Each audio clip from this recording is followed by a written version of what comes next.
Ya, pertama memang alasan kami untuk menolak adalah terkait soal independensi, dikarenakan, dari beberapa rekam jejak yang sudah dialami oleh kontras juga, di mana sebenarnya setiap, undangan-undangan terkait soal, rekonstruksi, peristiwa, seperti di 2122 Mei, lalu juga ada di reformasi di korupsi dan lain sebagainya, itu tidak pernah membuahkan hasil yang memang sebenarnya, menjadikan sebuah, titik terang bagi masyarakat terkait soal situasi-situasi kekerasan yang dilakukan oleh pihak kepolisian begitu. Oke. Jadi kalau misalkan memang kontras hanya diundang hanya untuk legitimasi semata karena adanya pengundangan terhadap masyarakat sipil, tapi tidak ada tindak lanjut dari kekerasan yang dilakukan oleh kepolisian, maka memang ya kita menolak untuk hadir karena tidak pernah ada proses yang berujung baik di situ.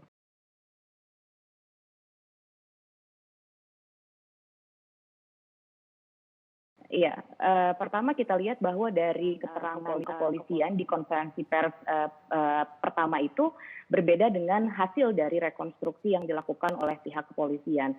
Dan di sini juga kami tidak melihat adanya misalkan barang-barang bukti ataupun bukti mobil yang menjadi, tindak apa namanya, TKP sebenarnya dari, penembakan yang dilakukan oleh kepolisian itu. Apakah mobil tersebut memang disajikan dan diperlihatkan sebagai lokasi dari penembakan yang dilakukan oleh pihak kepolisian ini.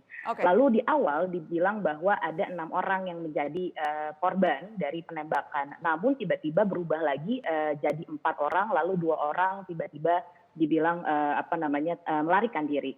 Nah di situ sebenarnya ada beberapa informasi yang berbeda dan di sini pada akhirnya tidak menunjukkan adanya satu tindakan preventif dari kepolisian dalam pengejaran ini, tidak Oke. ada surat penangkapan ataupun terkait soal penggeledahan dan lain sebagainya atas dugaan adanya senjata api dan senjata tajam, Oke. dan juga tidak ada apa namanya tindakan seperti apakah sebenarnya polisi ini telah melakukan ataupun mengisi formulir terkait soal penggunaan senjata api yang sebenarnya tertera dalam regulasi kepolisian di internalnya.